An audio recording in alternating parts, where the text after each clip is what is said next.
Hello mga person, andito na nga pala kami sa direct pagawaan ng barong dito sa May Lumban, Laguna. Grabe, ang daming ginagawang barong dito. Ganun pala ang paggawa ng barong. Meron na silang machine. Meron silang automatic sewing machine na hindi na kailangan ng mananahi. O, tingnan nyo mga person, ang galing-galing. Paglag na yun. Talaga yun.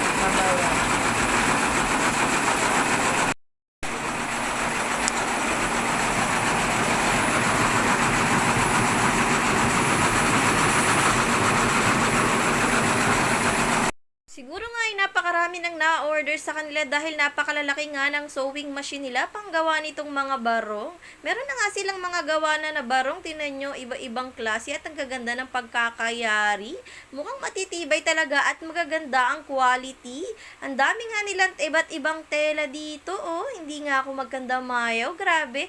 Iba-iba rin pala ang presyo bawat tela nito. Hindi rin pala biro ang pagpili ng barong. Ngayon lang kasi ako talaga naka-encounter ng ganito. Ngayon lang din kami magta-try ng Daddy Gerson nyo sa pagpili ng barong. Kaya naman hindi ko alam kung anong pipiliin ko. Kaya sabi ko sa kanila ka na lang magtanong.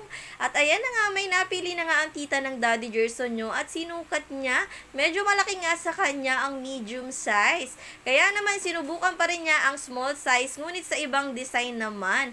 Ayan nga mga person, sakto sa kanya ang small size, ngunit maiksi sa kanya ang sa kamay, ang sleeves. Kaya naman padadagdagan na lang daw. At yung design na gagamitin ay pipili pa nga daw ang mga ikakasal kung ano ba mapagkakasunduan nilang disenyo. Maya-maya lang ay pinasukatan na nga rin namin si Kuya David nyo, ang pamangkin ng Daddy Gerson nyo, na magiging little groom sa kasal ng pinsan niya. Pagkatapos nga nilang magpasukat ng mga barong ay agad-agad na nga kaming nag-decide pa uwi dahil magagabi na nga agad sa mga oras na yan. Napadaan nga kami dito sa May Lumban Church. At ayan nga, meron pa arko na Burdang Lumban Festival. Noong September nga ito ginanap. Napakalaki nga ng church nila dito. Ayan nga, habang nakasakay lang ako sa sasakyan, saka ko lang ito na video. Pasensya na nga dahil hindi ko talaga ma-video ito ng lahatan dahil napadaan lang talaga kami dito. Ayan na nga lang, pasilip na lamang sa mga hindi pa nga nakakita ng Lumban Church. Ayan mga person, ang ganda ng Lumban Church, napakalaki. Nadaanan nga rin namin itong river na ito. Itong araw ay kadugsong pa ng pagsanhan at ayan nga, napakaganda at ang linis ng tubig. Napakarami din naming nadaanan na iba't ibang klase ng store ng mga barong at mga Pilipinyana. Talaga na mga lugar na ito talaga ay mga pagawaan ng mga barong at Pilipinyana, ano? Kaya dito mas makakamura kayo kapag dito talaga kayo nagtingin-tingin, lalo na doon sa pinuntahan namin na direct supplier talaga, direct pagawaan, mas mura. Sa pauwi nga namin ay nadaanan nga namin itong McDo dahil nagpapabili nga ang Kuya David nyo. Nagpapabili siya sa lolo at lola niya. Gusto niya daw talaga ng McDo. Gusto niya daw ng nuggets at fries ng McDo with 3 toys. Oh my God, 3 toys talaga ang gusto. Pero 2 toys lang ang nabili namin. Pero sobrang happy pa rin niya.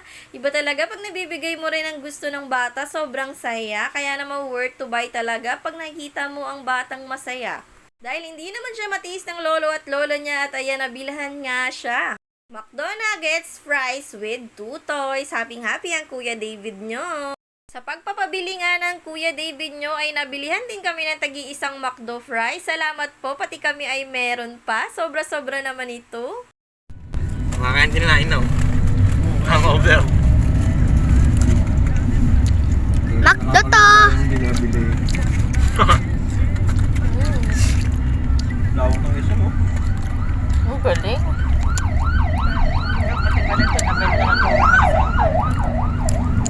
Why so many? Oh, baka dalang na mo rin. Guys, look, I got May bawang. a toy. Look, it's a bee Hindi yung ipapapakularo ng and a dragon. Wow, so nice toys ah. Bukuha ka ng